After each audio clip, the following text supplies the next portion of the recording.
The Chargers signed 21 undrafted free agents this offseason, and there are a few of them that I think could make this roster. Every single season, there is at least one undrafted free agent that makes the Chargers roster, so it's not outlandish to say that any single one of these guys can impress the coaches in training camp and crack that final 53, especially with Jim Harbaugh as the coach now, because he's going to put these guys in position to succeed. And with that opportunity to be their best, he's going to unbiasedly assess the roster, and the best player is going to get playing time. Rookies are going to start getting action in 5 days. So let me break down the three guys that I'm going to be watching very closely in practice as well as the preseason, because I think they have a pretty good shot to make the roster. Now, let me start off with Zach Heins, the tight end from South Dakota State, because a lot of people already know this guy. He's from South Dakota State, like I said, and that's a school that has pumped out a lot of NFL tight ends recently. And that is something that we should really take note of, because that means the coaches there know how to develop talent. The guys that just came out of there, Tucker Kraft on the Green Bay Packers, and before him, it was Dallas Goedert on the Eagles. Zach Heins, he is the biggest out of all of these guys. He is 6'7", 260 pounds, and that makes him the fourth tallest player on the Chargers, behind Joe Alt and Donald Parham, and then another undrafted free agent, Tyler McClellan, who is a tackle. Where this gets interesting, though, is that he's only 1 inch shorter than Donald Parham. And Donald Parham, he's got a very particular skill set, right? And that skill set is basically throw the ball up to him really high, only where he can catch it, because he's really tall and he's got really long arms. So he's got that advantage over the defender. And Donald Parham, we talked about it before in a video that I had. He's not really a great blocker. A lot of the Chargers tight ends last year were not great at blocking. I mean, Donald Parham was the 11th worst run blocking tight end in the NFL last year. Stone Smart, he was the 2nd worst run blocking tight end. And both of those guys saw the field a ton last year. And they're not going to be able to see the field if they can't block in this Greg Roman offense. Keep that in mind for later, but combined, those two guys, they had 765 snaps for the Chargers last year. That is a ton of action that they both saw. And with the signings of Will Dissly and Hayden Hurst, Will Dissly is a great blocking tight end. Hayden Hurst, not so much. We didn't really get a great sample size this past season, but he's at least better than 11th worst and 2nd worst run blocking tight end. And I think that's enough to push a guy like Stone Smart off of this roster. But with Zach Heins being able to do that same thing that Donald Parham can do, while also giving you the ability to block, I don't know if Donald Parham's job is really safe on this roster right now. I mean, just think about it. Why would you keep Donald Parham with his very specific use case, right? If Zach Heins can give you that same use case and even more, while also being 2 years younger. And then also, that he's coming from a very good program.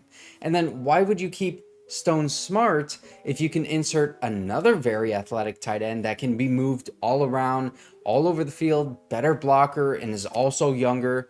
Guy like Luke Benson. This is another undrafted free agent tight end that I actually really like. There's not a lot of film on him, but the very few little plays that I have seen, he has flashed at times. He went to Syracuse and then he spent his final year at Georgia Tech. But Luke Benson, he's 6'4", 230 pounds, which is slightly bigger than Stone Smart, but we can pretty safely assume that he is a better blocker. Just from what I saw from him at Georgia Tech, he was a pretty good blocker. And also what we know from Stone Smart, right? Stone Smart, he's a former quarterback that transitioned to tight end in the NFL.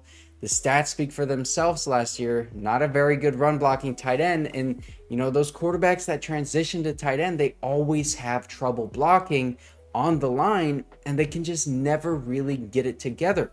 Luke Benson, I think he could very well step right into the league right now and be a better blocker than Stone Smart. And if he does do that, again, why would you keep Stone Smart when you can keep Luke Benson, who is a better athlete, a better blocker, and again, 2 years younger? Like, this tight end room, I think it is set to be completely revamped if these two undrafted free agents prove themselves. And the biggest thing that they need to do to make this roster, it's just block better than two of the 11 worst run blocking tight ends in the NFL last year. And I think they can both do that. So while I do think both of these undrafted free agent tight ends could crack the roster because of that blocking ability and because of the guys the Chargers had previously, I think that we shouldn't lose sight of Ben Mason on this roster, because the Chargers, they signed him at a dead point in the offseason, but I think Ben Mason could really carve out a role for himself in this offense. Look at like Patrick Ricard in the Ravens offense, the way Greg Roman utilized him. I think if Ben Mason comes in, plays pretty well, he's got that familiarity with Greg Roman from the Baltimore Ravens, the familiarity with Jim Harbaugh from Michigan, so he knows the coaching staff. This guy, he eats nails. I mean, just look at this guy. I think he could be the fullback as well as play some tight end.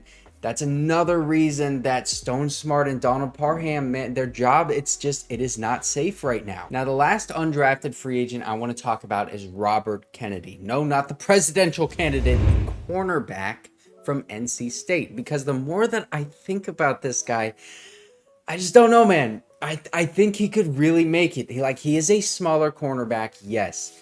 And the Chargers, they have him listed at 5'10", 188, but I don't know. I think he's more like maybe 5'8" or 5'9". He's an extremely feisty cornerback, plays with an attitude that I love. Really, that entire NC State defense played with an attitude, and they were all feisty.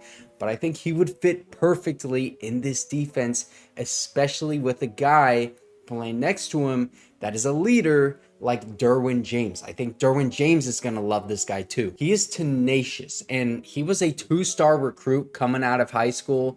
He had to go the JUCO route until he played his final year at NC State. So he's perseverant, and he's gone through some troubles in his life, and he has come out on the other side of it right now. He has made the NFL.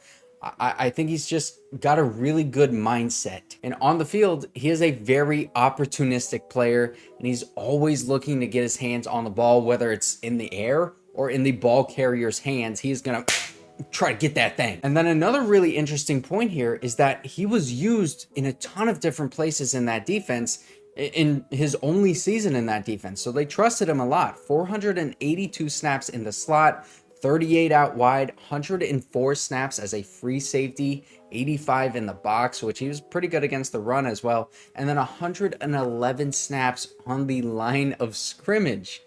He would blitz really often, so a lot of those snaps he was blitzing. He had a lot of success doing it at times, but I just think this guy, he's got his mind in the right place. I think he's got a really good work ethic, the way that he has worked his way up from being a 2-star recruit, going the JUCO route, and then playing at NC State and having his best year of his career while playing all of these different positions in his very first year in that defense. I just, there's something to it. A guy like this, he can really start to shine once those pads get on, and then everybody starts to see, oh my gosh, this guy, he plays with an attitude. This dude is tenacious. And I think if he was 2 inches taller, teams would really love him. But that's kind of the only limiting factor in his game is his size, because that's one of the things that he struggles against larger wide receivers and tight ends.